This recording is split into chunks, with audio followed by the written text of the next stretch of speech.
Good evening, Miss Pepper here.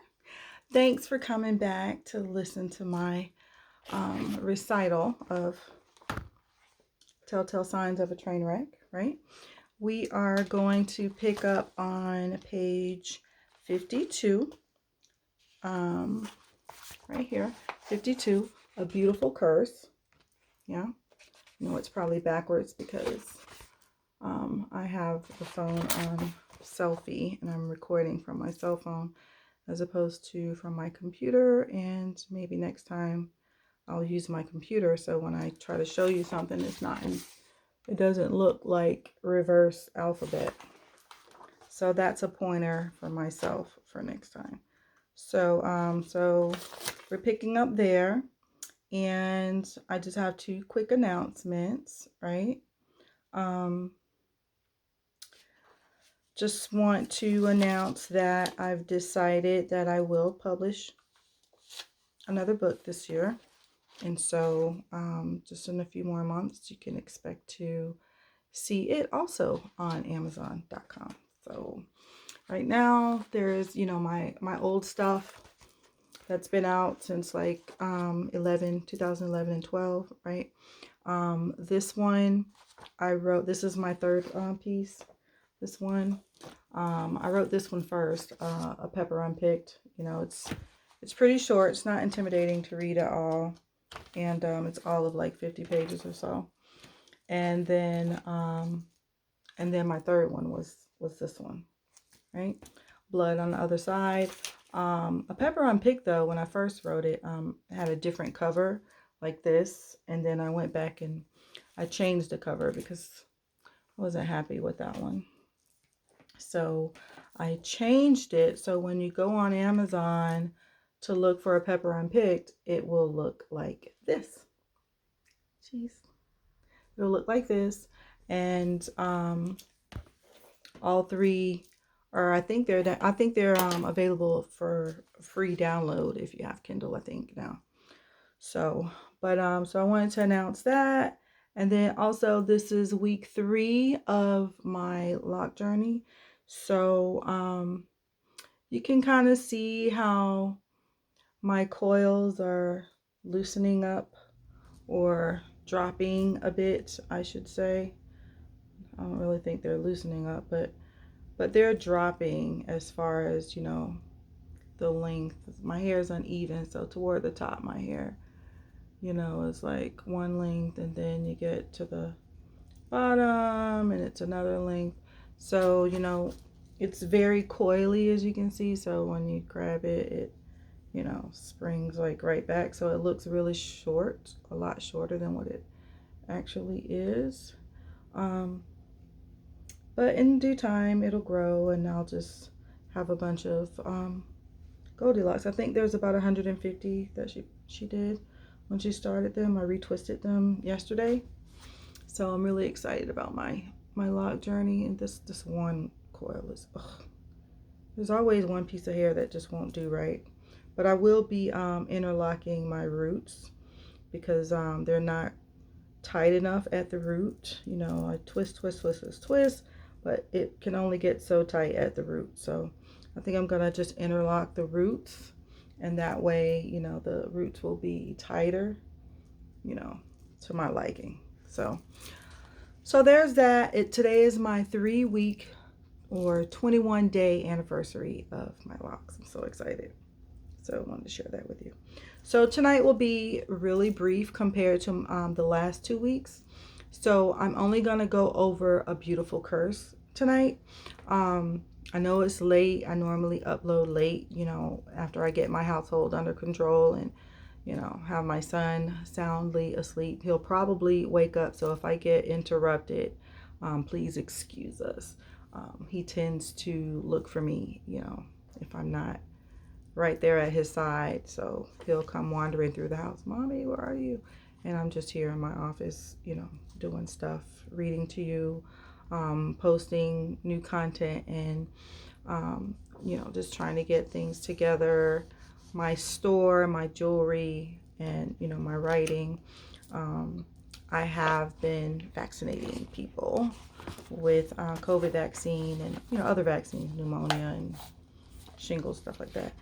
But so tonight I'm wearing my capsule earrings, so you can see right there. It's a black and white capsule, and sometimes I don't always match. I might have pink and white in one ear, and then I might have black and white or green, or I don't always match. I don't like cookie cutter stuff. I like to mix it up. I like to mix it up. So my bracelet that I'm wearing has some capsules on it as well, and you can find these things on my website at dcprince.com. My son's name is Prince, so he's my partner in crime, my only child, and boy, has he changed my life. And I can't see my life without him. He's my earthly everything. So I've got capsules. There's a, what is that? Like I thought it was a mortar and pestle, but it looks like it's a syringe with a jar of medication, and then the caduceus, how the caduceus marks charms on there, RX, another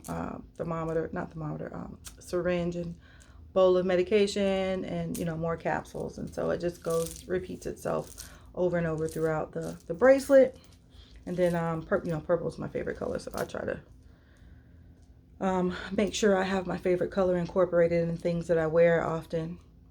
And so my I Am Speaking bracelet I had to make in time for inauguration this time last year,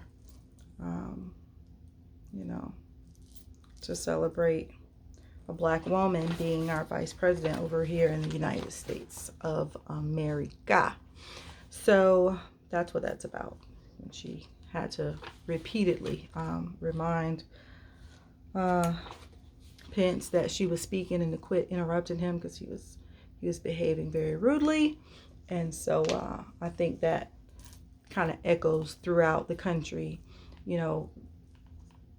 at least from my heart anyway. I'm speaking. In other words, shut the hell up while I'm speaking and listen to me, because when you're speaking, I'm listening to you. That was the message, right?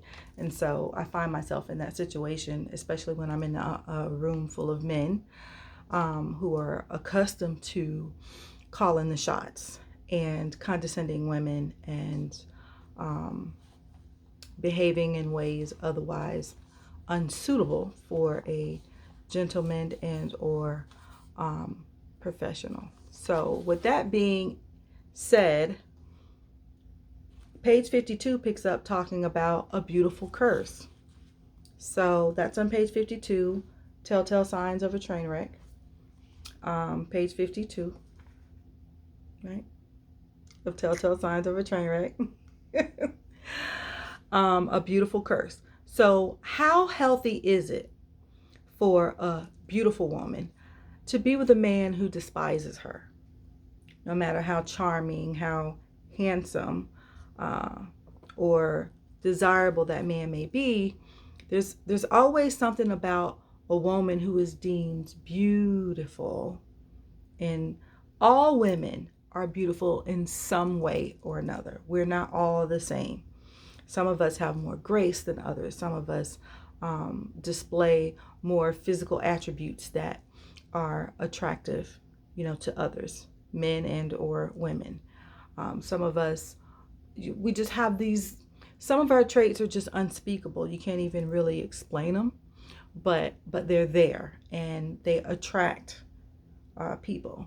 And so when I say, how healthy is it for a beautiful woman to be with a man who despises her, I'm using that term loosely when I say beautiful, because I'm not just referring to a woman who was commercially beautiful by what our society standards have been for the longest, because we know there's an array of black beauty in particular, right? And then we've got the other ethnic groups and their types of beauty within their ethnic groups. And then you've got just women as a whole, regardless of their ethnicity or skin color, right? There's still this beauty that reaches beyond the color barriers, I'll say.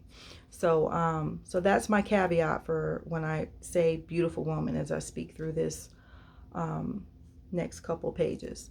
So a beautiful curse is what I call it, and we're talking about the relationship dynamic between a woman and a man when the woman is desirable, the woman is she's sought after in a number of ways, whether it's her charisma, her intellect, her grace, her presence, her vocabulary, her motherly nature.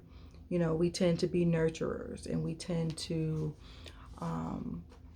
take care of others while also neglecting to take care of ourselves a lot of times. So in 2022, I'm trying to personally focus more on self-care. And so we will have none of that self-neglect this year. So for all of you moms out there, especially the single moms, and I shouldn't say especially single moms, because even moms who are with their significant other or father of their children or other partner, even though we have that man or that person present in our lives, and as helpful as that can be, we can still tend to self-neglect. So I'm a big proponent of self-care, and I'm finding that self-care contributes to a positive mental health care, because we have to be sure that we keep our mental state in a very viable place almost at all times. I mean, we almost don't have the luxury of letting our mental health suffer. So we have to definitely, as women, as mothers, as nurturers, we have to be sure to stay on top of our self-care. And the same for men, because I imagine they have a different kind of pressure being the provider and the head of the household. I'm sure they succumb to a certain type of stress as well, because if I were a man, I think that might be a lot to carry on your shoulders, to have to provide not just for yourself, but for your wife or your children, your dogs, and the rest of the family. Everybody's looking to you to provide the solutions to any issues that might come up. So but we're not talking about the men right now. We're talking about women, and the beautiful curse that we face as women because of our beautiful nature. It's just the nature of a woman is beauty. It just is. So all women are beautiful in their own way. And thank God we don't have any carbon copies out there. So that way we can just enjoy, the images and the presence of all these various sisters and mothers and daughters, cousins, aunties, grandmas, great grandmas, So I think that's important for us as women to recognize that just because our body figure doesn't assimilate with somebody else's, that doesn't make you less of a woman because of that or anything else. Each of us, we are our own person. I'm my own person, and there is no other. Believe that. I am the one and only Miss Pepper, and excuse me for not introducing myself earlier, 14 minutes into the video. I like to go by that name. My students gave me that name long time ago when I was in grad school, working as a substitute teacher. They started calling me Miss Pepper, and it works out because I'm just so over everybody just mispronouncing and misspelling my name. So just stick with the Pepper, okay? Culpepper is, my name, but I like the Pepper better. And so I think the kids did a good job in nicknaming me that. So anyway, back to what I was saying. How healthy is it for a beautiful woman to be with a man who despises her? Are men intimidated by a beautiful woman who actually has some smarts about themselves. So women, beautiful women, those of us who have wits and smarts about ourselves, is that intimidating to men? Rhetorical question, but I would love to hear your comments. Is a woman's place in the kitchen still in 2012 or 2022? When I wrote this, it was 2012, but yeah, perhaps men are intimidated by beautiful women with smarts. It's definitely a reality. In fact, A Beautiful Curse had a lot to do with the publication of this book. So they stare regardless of whether they're with their wife, girlfriend, children, parents, colleagues, etc. They still stare. And sometimes you'll get this lame, line, "Oh, you're so beautiful. Is it possible to get your digits?" That is so lame, but it still happens. Can we talk sometime? They'll say, and then it just picks up from there, and soon he discovers, oh, she's a well-educated and highly qualified for almost any kind of career kind of woman, right? So then soon comes the condescending remarks about independence, about her not needing a man.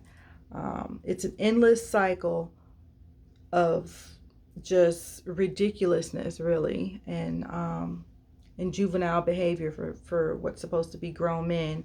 And we have found that age is not an indicator of wisdom, and it's not an indicator of a lot of different behaviors that you expect a man of a certain age to have, and vice versa for women.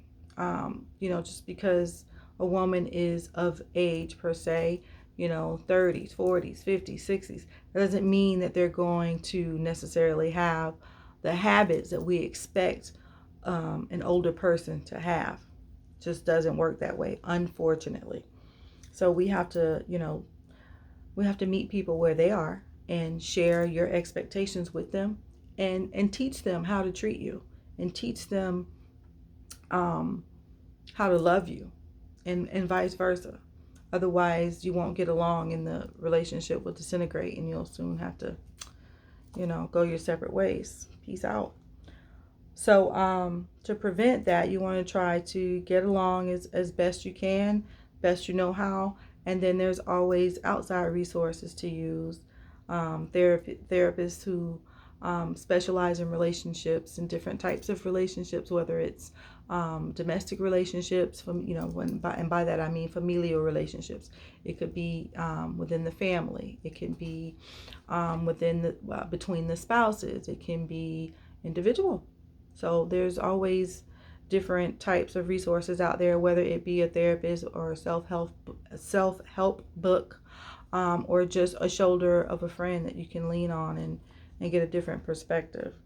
But yeah, this condescension that we get from men because we look a certain way, because we were responsible enough to seek out training and education to try to better our lives and not have to depend on a man's support. I don't believe that should be frowned upon. I feel like, here in the United States, we're supposed to have that freedom to choose. And if we choose that route, then that should be respected. You don't have to agree with it, but you do, or you should respect the position or the path that others have chosen to take for their own lives. Because, as adults, we're responsible for our own lives. And so I know we're all adulting the best we can, but some of us need to improve. All of us need to improve, but in more ways than one, and in different ways. And who are we to be critical of one another, right? Okay, so why the animosity? Perhaps both men and women are struggling within themselves to fight the attraction they have for beautiful women with smarts. Not all beautiful women are gold-digging hoochies, This issue gets serious, though, when jealousy turns into envy. Okay, so basically, jealousy is wanting what someone has, as opposed to envy, where it's no longer jealousy. It's now you're actually envious of a person and you're trying to pursue that person in order to take what he or she has that has made you jealous in the first place. And that's harming someone. Whenever you try to take, whenever you try to do anything other than help, you're harming. So if I believe that if you can't help someone, then you certainly shouldn't be taking efforts and putting energy in place in order to hinder them. So if you can't help, step aside and let the activities and everything take its course. Let life take its course. Step aside. If you cannot help, step aside. But never hinder somebody because you feel that you can't help, or whatever it is you have tried to do wasn't helpful, or you feel it wasn't. Just pee or get off the pot, like my grandma would say. All right. So recognize the difference between jealousy and envy.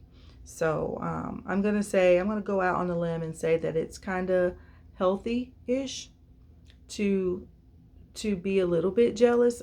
Maybe not healthy, maybe more, I would say maybe more human nature to be jealous of certain things from time to time. But envy is dangerous. So try to keep that jealousy under wraps so that you don't turn into an envious person or become envious of others. Okay, so when that jealousy turns into envy, you know, we could do just one video on envy, just like a video series on envy. That's just, I think we all can relate, to that. So anyway, to wrap this up, now, is it fair to trigger depression, avoidant personality disorder in another due to your own insecurities? Does that sound like a good choice? Does that sound fair to you? Because I'm going to say absolutely not. So just stop it. It's not nice. Okay. So stop it. Pray, talk it over, and or seek counseling, kind of like what I was saying, before. So whatever is necessary to make you a better person, do it. But please stop blaming the beautiful people for your problems. Okay. It's not our problem. It's your problem. So work on that. So what's the solution to this dilemma? Clearly, it's a multifaceted issue. Therefore, a careful and comprehensive approach is required. Time is also a major threat. How long will it take before a correction is introduced and accepted and implemented, whether it's here in these United States or abroad? We know that women's rights and women's equality is an issue all over the world, not just here in the States. I mean, we are still getting paid less money than men here in these United States. I mean, we're in 2022 now, and we're still getting paid less money, although we may be doing the same work as a man, putting in the same hours, and in some instances, we even have more education than them, but they still manage to make more money than us. So we know women's rights and women's equality is an issue. So the last sentence about this beautiful curse, and we wrap up on page 54. So we just went from 52 to 54 really quick. And I'm saying here, meanwhile, beautiful women are left to endure degradation by insecure people, many of whom call themselves Christians. Now, maybe or maybe not, I should do another recording on Christian behavior, because I am just over these church folk condescending other people like they have no sin to speak of, because we all sin on a daily basis, and your sins are no better than my sins, and my sins are no better than your sins. So that whole church vibe, I can just go on and on about it. And with those of you who would want to engage in conversation about the Christian behavior, because I just don't get it. A beautiful woman can walk into church, and then next thing you know, especially in the Baptist church, ugh, oh, they get on my nerves. And so when the woman walks in there, ugh, giving her side eye and looking her up and down like she's trouble, just because she's clean and beautiful and has come into the house of the Lord seeking prayer and seeking guidance and trying to live a fulfilling, responsible life. But the ushers, greet these people with such discontent and unfriendliness that as a Christian, you know, they've pretty much abandoned their duty, because you're repelling people and making them feel unwelcome and unwanted. So they're going to do an about face and leave, or not return if they don't leave. So, this whole beautiful curse situation, it's deeper than what I wrote here. It was just a little nugget to put in your mind and give you something to think about. But this is definitely a conversation that could continue for weeks, if not months. So, but yeah, a beautiful curse. The two-timing millionaire picks up on page 55, and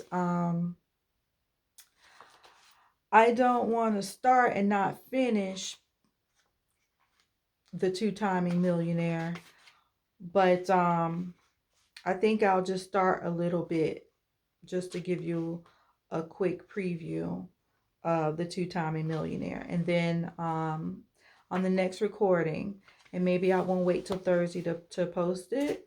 Maybe I'll pick up and post it earlier than Thursday. Okay.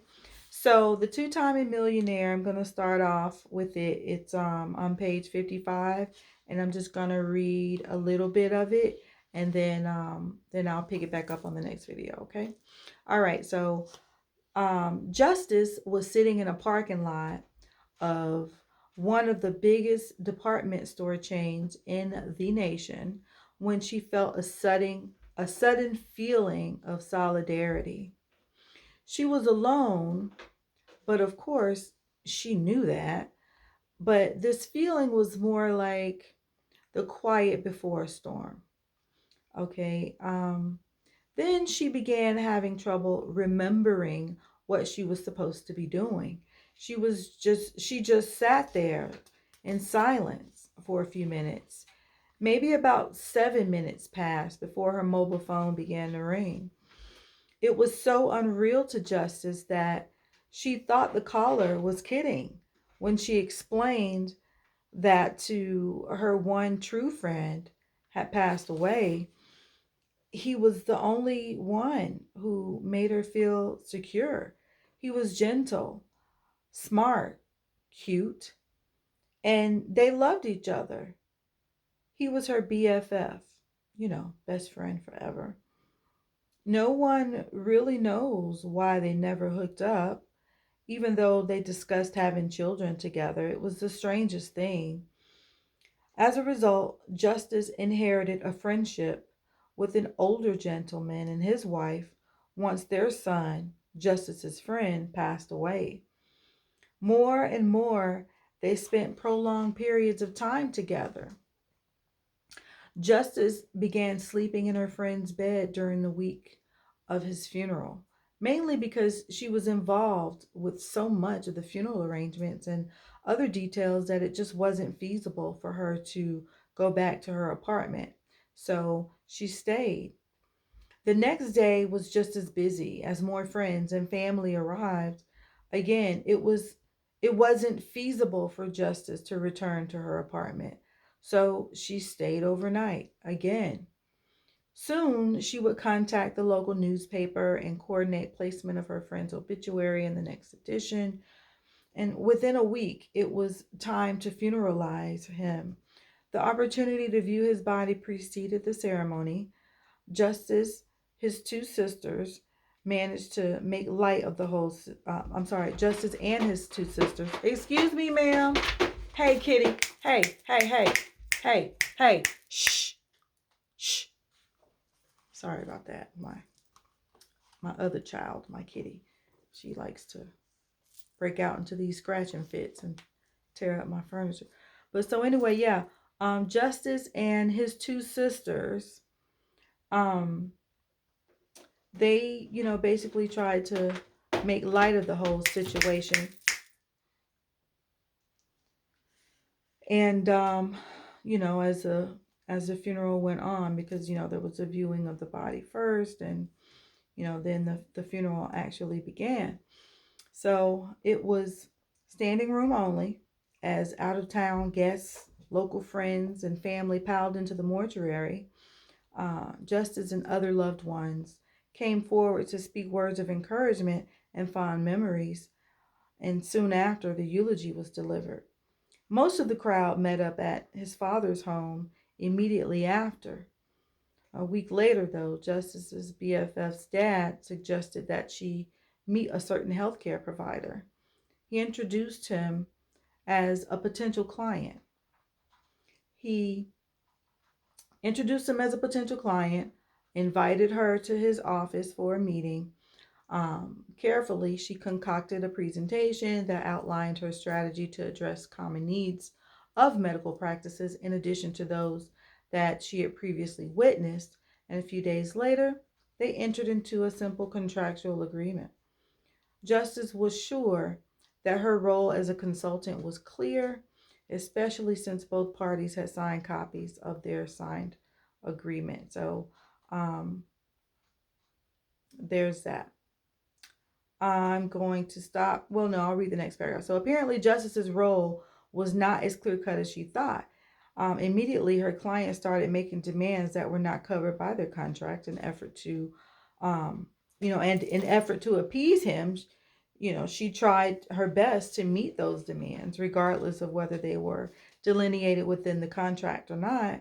So she ended up having to fire an employee, which was not, part of the deal, but that's what the client asked her to do. So she did that. She made coffee runs, she trained staff, she completed other miscellaneous and undocumented tasks, and the list goes on.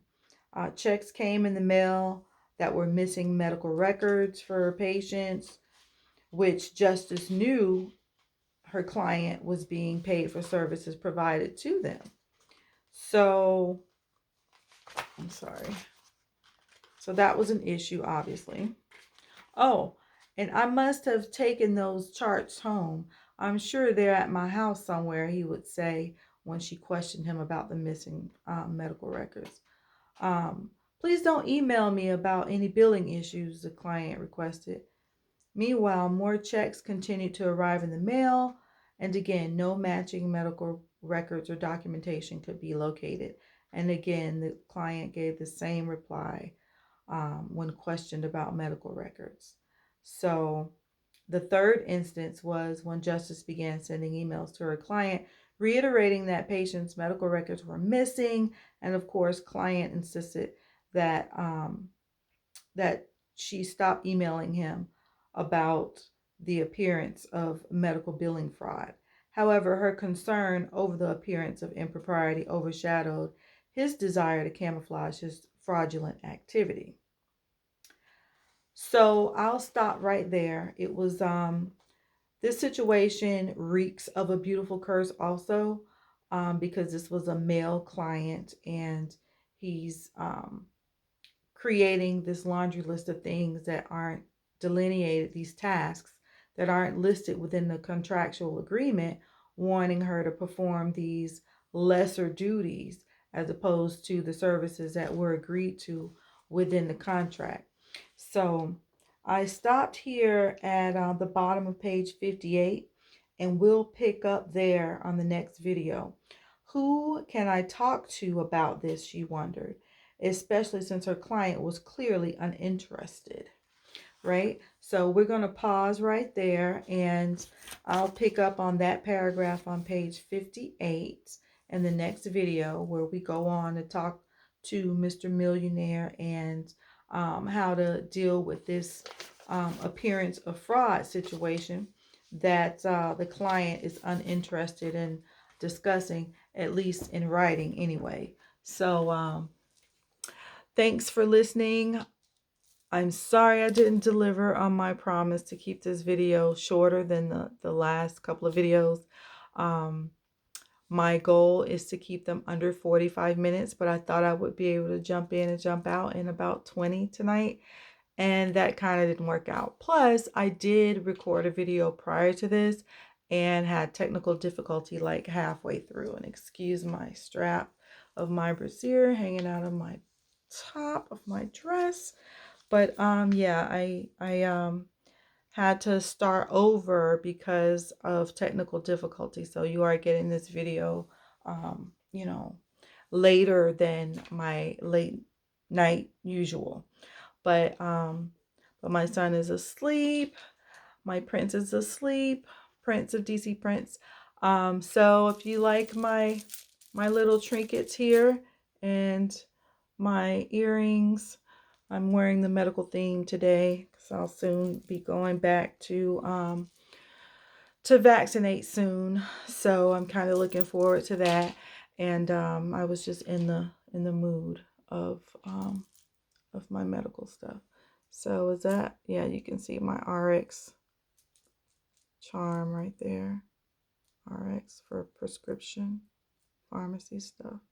Capsule, the caduceus for overall medical stuff. But so anyway, www.dcprints.com. That's PRINTZ. Hope you'll stop by and take a look at my store and let me know if there's anything in particular that you like.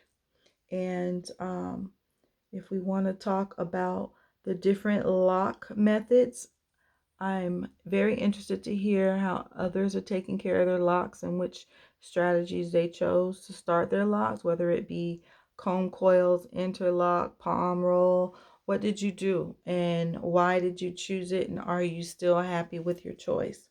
You can see this is week 3 of my videos. So 2 Thursdays ago was day 1 of my lock journey, and so today we're on week 3, which is day 21.